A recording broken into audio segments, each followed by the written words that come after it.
Hey foodies, welcome to Cooking Shooking. Today we are making this paneer tikka wrap recipe. This is a super easy way to make it. I have specially curated it for work from home series. So let's begin Cooking Shooking. So let's heat a pan and we'll add 1 tablespoon of besan and the same quantity, that is 1 tablespoon of oil. Here I'm using mustard oil. Now in medium heat we have to cook this for about 2 to 3 minutes. We're basically making the roux for the tikka. So while this is cooking, let's chop the vegetables. Here I've got 1 capsicum and I've also chopped 1 onion and 1 tomato. This is for 5 rolls. Keep an eye on the besan guys, we don't want that to burn.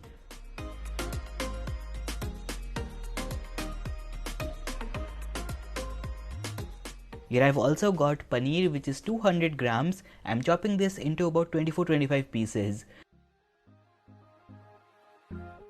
Once the besan goes aromatic and light golden, we will turn off the heat, and yes, you have to turn off the heat. Then we'll add the spices. Here I've got half a teaspoon each of black salt, kasuri methi, garam masala and roasted jeera powder. Next I'm adding half and half, basically 1 teaspoon of chaat masala and 1.5 teaspoons of red chili powder. Try to use Kashmiri red chili powder or paprika because we need great color in this recipe guys and not a lot of spice. So all the masalas are in for now. We will stir this for a minute. Right now we are toasting the masalas to elevate their flavors and cooling down the roux as well. So after about 1 minute, we'll add ginger and garlic. I like the bite of ginger and garlic, so I'm using fresh, half an inch of ginger and about 4 cloves of garlic. You can add 1 teaspoon of ginger garlic paste as well instead of using fresh. We'll also season it up with some salt and give it a stir for another 30 seconds. So now it should be lukewarm, it shouldn't be piping hot, so it's time to add the dahi, which is 4 tablespoons. This is regular homemade dahi. Once you add the yogurt, start stirring it quickly with the masalas, and once it is mixed with the besan, then no more tension, it will not split guys. Here you can see the color looks great, isn't it? Now we'll add the onion, capsicum and tomato. These are 1 each as I said earlier, and the paneer as well. Now it's time to turn on the heat and we will cook this on high flame until it begins sizzling. It should take you about 3 to 4 minutes. This step will bring the tikka flavor that we all love and it will cook everything. Gotta admit, this already looks finger looking good, isn't it?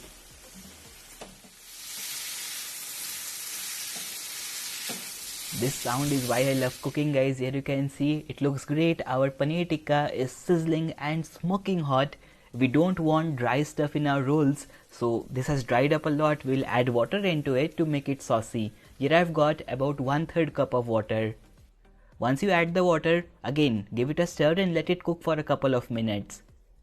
What to hide from you guys, I have added a drop of paprika food color to make this a little more reddish.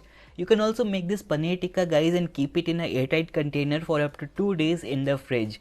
That is especially if you want to make the rolls quickly later on. Keep watching to see how.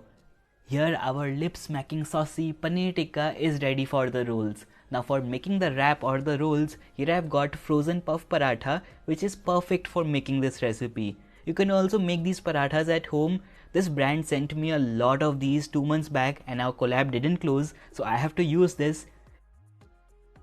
Honestly, this stuff is good, so I'm just heating up a fry pan, and once it is hot, we will place the frozen puff paratha and cook this on medium heat. Once it is done from the bottom, we will flip it.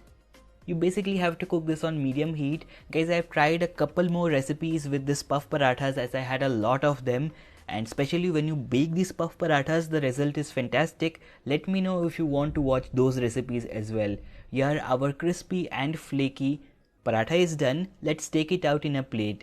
Over the paratha, we will add 1 tablespoon of mayonnaise. And here I've got green chutney, which I'll use about a teaspoonful. Mix it up and swirl it around guys, and this green chutney mayo will be great on this. Honestly, no one likes mayo at home, but trust me, this stuff is golden. Once you have smeared the green chutney mayo, we'll top this with our paneer tikka.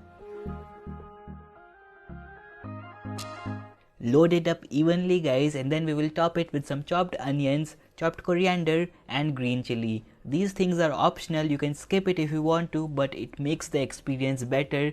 I'm also adding a little bit of lemon juice, and now it's time to roll it up. Here our delicious paneer tikka wrap is ready. I made this recipe specially for the work from home series. You can just use a frozen paratha, cook it on a tawa, and instead of having to make the paneer tikka stuffing just at that time, you can pre-make it and keep it in the fridge.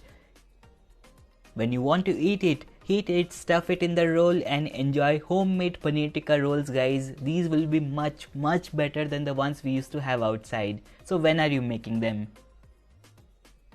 How was the recipe, guys? Try it out, share feedback with me. You will totally love the textures and flavors in this one. I hope to see you soon with one more recipe. That's all for today. Bye, take care, happy cooking.